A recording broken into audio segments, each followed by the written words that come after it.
Қайырлы күн, құрметті оқытушылар мен студенттер.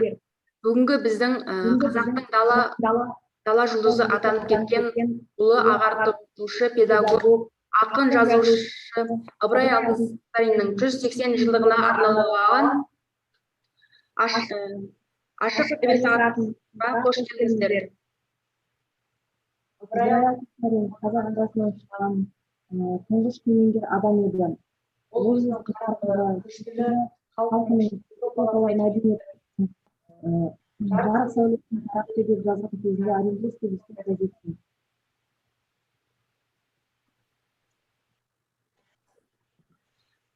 Ыбырай өз кезегінде қараңғы қазақ даласына нұрын шашқан, сәулесін шашқан жарық шам тәріздес еді. Ыбырай аты аталған кезде біздің барлық кел балалар өлеңі еске түсетіні анық. Ақынның осы өлеңін кел балалар оқығанды көңіл ықыласпен тоқылық, оқысаңдар балалар, шамнан шырақ жағылар, тілегенің алдынан іздемей-ақ табылар.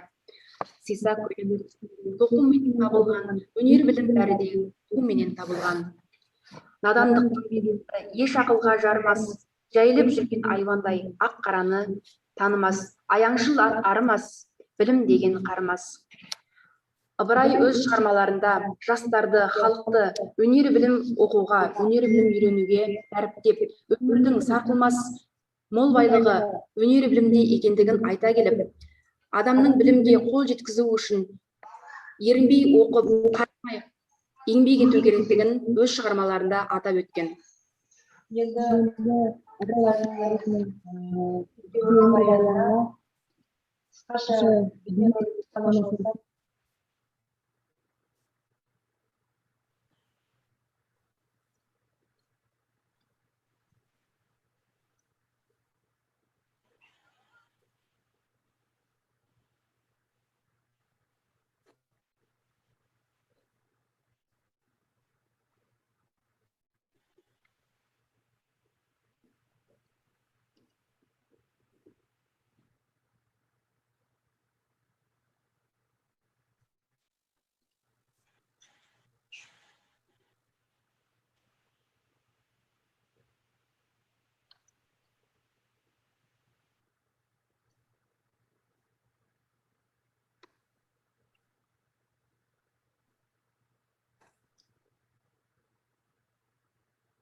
Қазақтың аса көрнекті ағартушы педагогі, жазушы, этнограф, қоғам қайраткері Ыбырай Алтынсарин қазақ халқының ағартушылық тарихында және ұлттық мектептің қалыптасуында терең із қалдырған тұлға. Ол 1841 жылы қазіргі Қостанай облысының аумағында дүниеге келген. Әкесінен ерте айырылған ол, атасы белгілі би Балқожа Жанбіршеннің қолында тәрбиеленеді. Ыбырай бала кезінен бастап өз бетінше оқып білімге бейім екенін байқатты. Көп оқыды. Ресей қоғамының білімді адамдарымен жиі араласып тұрды. Орынборда оқып жүрген кезінде шығыстанушы ғалым Владимир Владимирович Григорьевпен жақын танысып алды. Ол өзінің бай кітапханасымен Ыбырай Алтынсариннің еркін пайдалануына рұқсат етті. Білімге құштар Ыбырай бос уақытының бәрінде сол кітапханада өткізді. Білген үстіне біле түссем деген құмарлықпен өз халқыма неғұрлым көбірек пайда келтірсем деген абзал арманы ұмытылмас жас Ыбырайдың өмірлік кредосына айналды. Ыбырай қазақ балаларының білімге құштарлығын оятатын, тәрбиелік мәні зор көптеген әңгіме, өлеңдердің авторы. Мысалы, өнер білім бар жұрттар атты өлеңінде оқу білім алудың мақсатын кеңінен сөз етеді. Өлеңнің негізгі идеясы қазақ қауымына озық мәдениетті елдерді үлгі етіп көрсету. Бұдан бөлек Алтынсариннің шығармаларында табиғат көріністерін суреттейтін өлең жолдары да кездеседі. Ақын оқырмандардың көңілін табиғатқа аудару арқылы жас шәкірттерінің бойында отанға сүйіспеншілігін, патриоттық сезімін қалыптастыруды мақсат етті.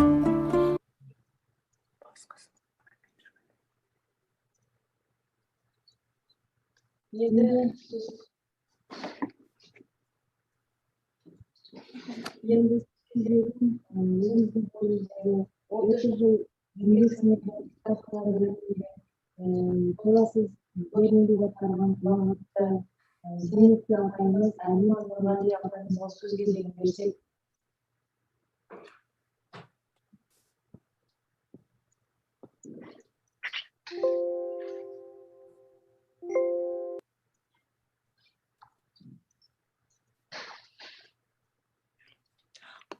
Армысыздар, Әлима апай, армысыздар, студенттер, шәкірттер және бүгінгі ұйымдастырушы ұстаздар.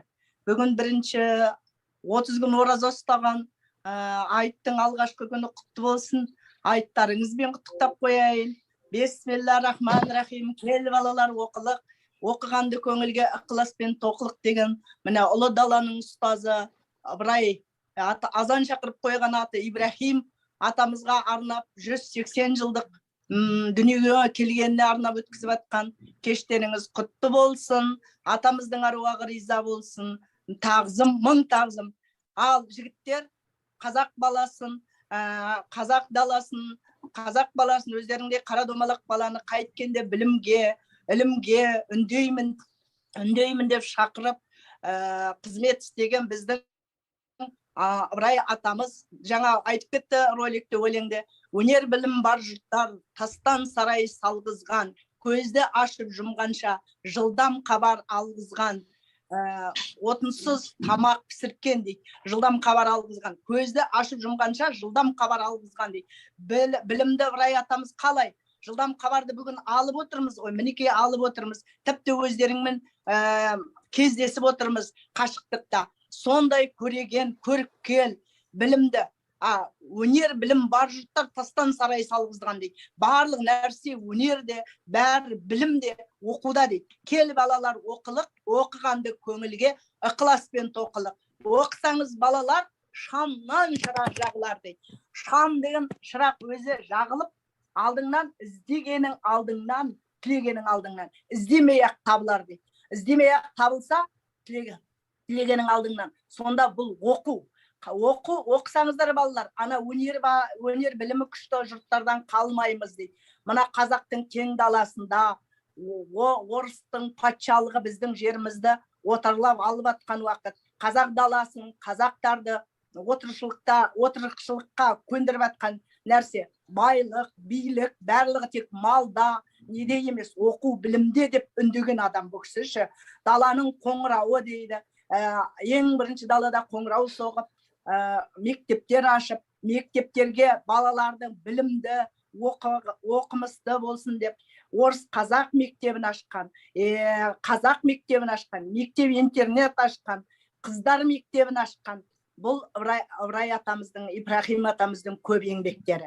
Енді ол кісінің ағартушылық еңбектері. Сонымен қатар ол кітаптарды басып шығаратын полиграфиялық жұмыстарды да істеген. Ол Балғожа би өте бай болған, дәулетті болған. Ыбырайды оқытқан Орынборда орыс қазақ оқуында оқытып, өте білімді қазақ болып, орыс генералдарының жаңағы қазақ даласын отарлап атқан патшалық Ресейдің білімді адамдарының көзіне түскен үлкен білімді қазақ ретінде. Сол білімді қазақты олар да пайдаланғысы келген.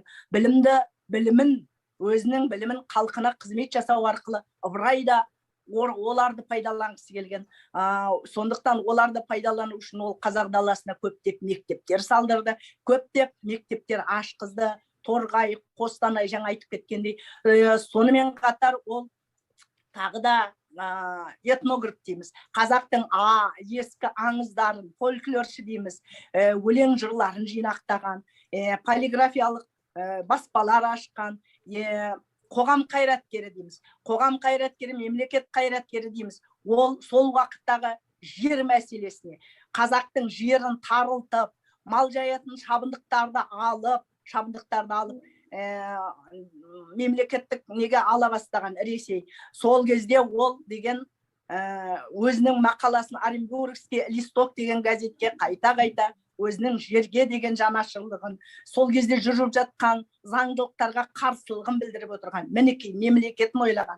Мына қазіргі орыс әрпінде мына кириллица, бізге мына алфавит кириллицаны әрине орыстар қалай пайдаланғысы келді. Олар бізде орыс тілдендіргісі келді. Сондықтан мына кириллица әліппені алғаш жасап, әрпін осы қазақтың ғаріптерін қосып, бізді осы білім алуға, мына бүгінгі оқып атқан кириллицамыздың негізін қалаған Ыбырай Ибраһим атамыз. Енді Ибраһим атамыздың жаңағы шығармашылығына келетін болсақ, оның барлығы өнерге, жаңағы еңбекке баулайтын. Мысалы, Асан мен Үсен деген шығармасы бар. Асан мен Үсенде Асан бай баласы, Үсен кедей баласы. Үсен шаруаға икемді, өмір сүруге икемді, еңбекқор, әке шешесінің бәрін көріп өскен, әр нәрсенің жөнін біледі. Ал Асан тек қана дайын асқа тік қасық. Енді бүгінгі күнде сіздерге айтайын деп отырған балалар, сендер де қазір керемет жағдайда, Ыбырай атамыз аңсаған жағдайда, арман еткен жағдайда оқып отырсыздар, білім алып отырсыздар, жаңағы өнер білім бар жұрттар деп, сондай көзді ашып жұмғанша жылдам хабар алғызған заманда оқып отырсыздар.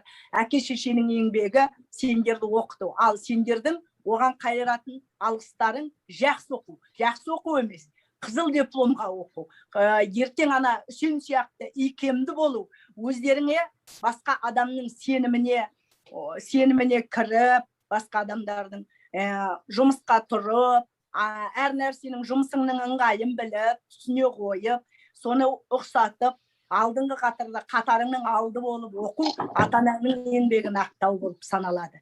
Сондықтан енді тағы да сұрақтарың болса, қойыңыздар. Балалар, маған арналған сұрақтарыңыз болса, қоюларыңызға рұқсат. Мінекей осындай біздің ұлы педагогымыз, мемлекет қайраткеріміз, Ибраһим атамыз осындай еңбектер сіңірген. Енді Асан өздеріңіз оқып алсаңыздар, әрбір әңгімесі керемет. Адамгершілікпен қатар әр нәрсенің ыңғайын біліп еңбек ету. Сол мағынада айтылады. Тағы да сұрақтарыңыз болса, қоя отырыңыздар. Рахмет, Әлима апай. Ұлы педагог, ағартушы ақын Ыбырай Алтынсарин туралы жүйелі, нақты, өте тамаша ақпараттар беріп өттіңіз. Алғысымыз шексіз сізге. Ыбырай Алтынсариннің ағартушылық еңбектеріне тоқталып өтетін болса, Ыбырай Алтынсарин мектеп ашқан кезде балалар оқитын, ешқандай оқулық мүлдем болмаған. Дәл осы жылдары өнегелі ұстаз балаларға қысқа білім беріп, әңгімелер жаза бастады. Бірнеше Ыбырай Алтынсарин қазақ балаларын арнап алғашқы оқулығы Қазақ Республикасы жарық көрді. Қазақ Республикасы деген еңбектерінде ақын халық ағартушысын көтерді. Оның кез балалар өнер білім барлықтар өлеңдерін осындай мақсатталған кез балалар өлеңде ақын бір жағынан жастардың ойлауға, білім алуына үндесе, екінші жағынан өнерге, ғылым білімге, оның жалпы үшін керектігі еш мән бермей көзқарасына соқты берді. Өмірдегі сарқылмай білім екенін айта келіп, білімге адамның үшін ерінбей оқу, қажымай ету керектігін түсіндірді. Ендігі кезекте біз Ыбырай атамыздың қазақ даласында алғашқы ашып кеткен білім ордалары туралы айтып өтетін болсақ, яғни Ыбырай Алтынсарин өз заманында қазақ балаларын білім нәрімен сусындатқысы келді. Осы мақсатта ол облыстық басқармаға мектеп ашу туралы өтініштер тастады. Бұл өтініштердің нәтижесінде 1860 жылы Торғай жерінде бастауыш мектепті ашуды және де сол мектепке Ыбырайды мектеп орыс тілі пәнінің оқытушысы ретінде тағайындады. Бірақ осы жерде жергілікті үкімет Алтынсаринге қол ұшын берген жоқ. Сонымен Ыбырайдың қазақ балаларына мектеп ашу арманы ұзаққа созылды. Осы аралықта араға 4 жыл салып, Ыбырай өз қаражатымен, яғни өзі ақша жинап, 1864 жылдың 8 қаңтарында Торғай жерінде алғашқы қазақ мектебі ашылған болатын. Бұл ұлы ағартушының қазақ жерінде ашқан алғашқы білім ордасы еді. Сонымен қатар, және Айма апайымыз айтып өткендей, тағы да басқа Торғай жерінде, Ырғызда көптеген жаңа мектептер ашты. Одан кейін 1879 жылы Торғай облысы мектептерінің инспекторы болып тағайындалған кезде Торғайда, Жітіқарада, Обаған, Қарабалық, Әулиекөл облыстарында, Қостанай қаласында 15-ке тарта мектеп салынған. Сонымен қатар, Ыбырай атамыз қазақ қыздарының білім алуына да көп еңбек сіңірді. Осы бағытта 1887 жылдың 15 қарашасында Ырғыз қыздар училищесінің негізін қаласа, ал 1888 жылы қыздарға арналған 12 орындық мектеп-интернат ашқан болатын. Біздің кітапханамызда Ыбырай Алтынсариннің кітаптары жинағы өте көп. Соның ішінде кітаптардан тоқталып өтетін болсам, Ыбырай Алтынсариннің өнер білім бар жұрттары кітабында мұнда ақын өлеңдері, әңгімелері, хаттары, естеліктері жария етілген. Екінші таңдамалы шығармалары, Ыбырай Алтынсариннің таңдамалы шығармалары екі тілде басылып шығарылған, қазақ және орыс тілдерінде шығарылған.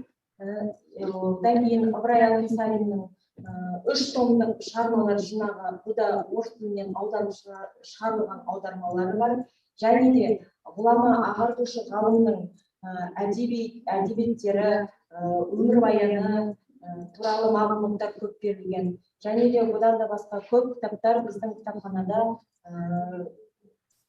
бар деп, кітапханада көп деп айтамыз берген. Ендігі сөз кезегін Т-19 ЕК тобының студенті Құрбанбаев Жанатбектің Ыбырай Алтынсариннің «Әй жігіттер» өлеңін мәнерлеп оқып, осы өлеңін талдауына сөз кезегін берсек. Сәлеметсіздер ме, рахмет апай. Бастай берейін ме? Иә, бастай беріңіз. Ыбырай Алтынсарин, әй жігіттер, үлгі алмаңыз азған елдің ішіне. Алыс қашыңыздар зияндасты кісіден. Жақсыны көзбе салмаңыздар, жақсыдан қапы қалмаңыздар. Өзі болған ерлердің аяғынан алмаңыздар. Әр елге, әр жұртқа алтын сақа табылмас. Бас ауырса бақсыларды алып келіп бақтырарсың. Жазықшы жануарды сойып, өкпеменен қақтырарсың. Жын бәлекет қашады деп, тұмар алып тақтырарсың.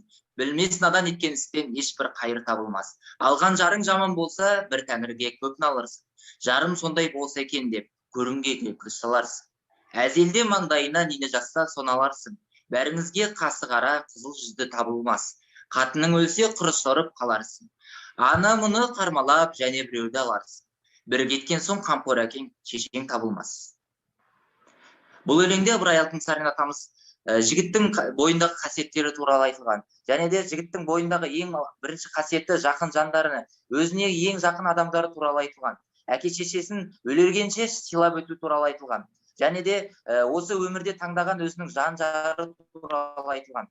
Өз жарыңды таңдадың ба, сол сенің жарың деген осы сол жарыңмен соңына дейін бару туралы айтылған. Және де жігіттің бойында болатын үлгі қасиеттер мен жігіттің бойындағы ізгілікті, немесе осы жігіттің бойында болу керек рухани отансүйгіштікті осы өлеңде айтып өткізген. Жігіттің бойындағы намысшыл болуды, немесе айналасындағы өзіне жақын адамдарға қамқор болу туралы айтып кеткен. Осылай апай. Жақсы, рахмет, Жанатбек, өте тамаша оқып, талдап бердіңіз. Ыбырай атамыз дәл осы сіздердей ғылым білімге құштар қазақ балаларын өсіруді арман мақсат етіп кеткен болатын. Ыбырай атамыздың осы жазба әдебиетіндегі орны туралы айтып өтетін болсақ, Ыбырай сонымен қатар қазақ жазба әдебиетінің тарихында тұңғыш прозаик ретінде де белгілі. Олай дейтін себебіміз, Ыбырайға дейін шын мәнінде көркем проза қазақ жазба әдебиетінде қалыптаспаған еді. Мазмұны жағынан Ыбырай әңгімелері өз заманының келелі мәселелерін қарастырды. Оның шығармалары жас ұрпақты мейірімділікке, ізеттілікке, адалдыққа, адамгершілікке, осындай ізгі қасиеттерді үйретуге шақырған. Ыбырай шығармаларының басты тақырыбы еңбек және осы еңбекті қадірлеу болатын. Ол еңбек адамның өмірі үшін ерекше маңызды рол атқаратындығын, еңбексіз өнер де, білім де қолға келмейтіндігін, еңбекті бірінші орынға қойып, тәрбие негізі адал еңбекте екендігіне тұжырым жасайды. Оның бұл тақырыпта жазған көптеген әңгімелері бар. Мысалы, өздеріңіз оқып кеткендей, Өрмекші құмырсқа қарлығаш, бай баласы мен жарлы баласы, Қыпшақ Сейітқұл, осы әңгімелері, шығармаларының барлығында Ыбырай еңбек сүйгіштікке жастарымызды баулиды.